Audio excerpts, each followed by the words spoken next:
Professor, thank you for joining us.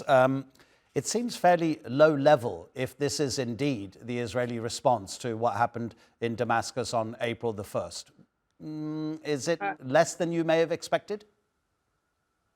Well, I think it does look very limited if it has happened. And of course, we've just heard, the Iranian sources have denied that there's been any explosions. But the fact that they have closed airspace over Isfahan, Tehran, and Shiraz indicates that there may have been an attack. And of course, that's been confirmed by some American sources. But to me, it looks like that at this stage, it's limited a response to the Iranian attack on Israel a few days ago or a week ago. And therefore, hopefully, this is not really going to spiral into a major war between the two sides. But we also do know that the Iranian authorities have said that if there's going to be any attack on Iranian soil, or for that matter Iranian assets in the region, then Iran will respond with very harsh measures. In terms of Isfahan being targeted, what do you make of that compared to what else may have been targets of choice? Well, some of Iran's nuclear facilities are located in Isfahan, but it looks like that the Israelis may have not really targeted those nuclear facilities, but rather the airport, if that is really true. I mean, at this stage, we've got very little confirmation from the Israeli side or from the Iranian side. You talk about a possible response from Iran, and there was, of course, a threat just about 24 hours ago that it'll be 10 times stronger if there are any Israeli strikes on Iranian territory. But being realistic, is this a moment that Iran's military can even consider engaging with Israel? Well, I'm sure that they have considered their options, and they may have adopted one of those options in terms of responding to an Israeli attack.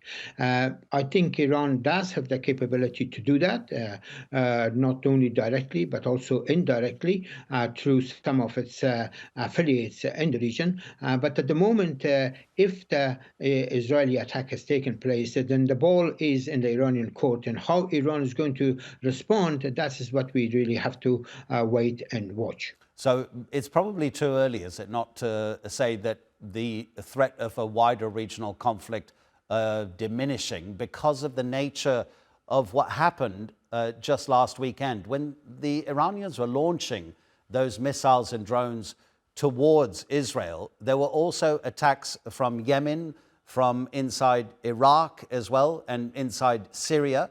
And then the response came from, I believe, 5 countries, including Israel, and 4 of its Western allies, France, the UK, the US, and actually Jordan, one of its Middle Eastern allies. So we see the reach that both sides, right, Tel Aviv and Tehran have. So would you say we're still in a moment of extreme, what's the word we could say, a kind of a red alert situation? Well, absolutely. I mean, we are at a sort of tipping point in many ways. I mean, if the attacks has taken place in Iran response in many ways, then obviously Israelis will respond or counter Iran's response, and that could easily could get out of hands and therefore develop into a major war in the region. But I think at the same time, to me, it appears that both the Iranian authorities and the Israeli authorities may have had indirect understanding that perhaps it is important that they limit their responses to one another, and so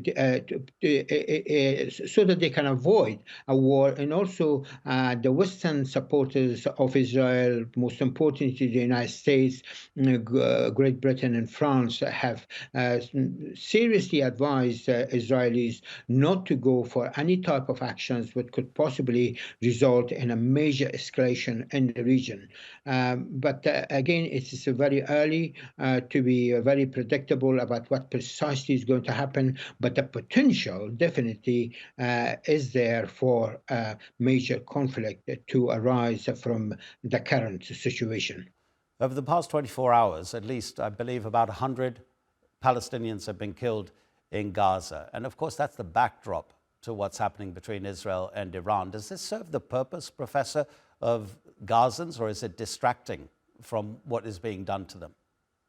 Well, it's most unfortunate what's really happening, because it certainly does lift focus from Gaza. And I think that's where really the real game should be, in terms of the international community putting enormous pressure on Israel to reach a ceasefire, and therefore refrain from engaging Hamas, and for that matter, the citizens of Gaza, and particularly the innocent citizens of Gaza and that enclave. And it is also extremely important that Israel stops its massacre of Palestinians, particularly in Rafah. And there have been overnight reports that something like 13 children have been killed in an Israeli attack, and that is most unfortunate.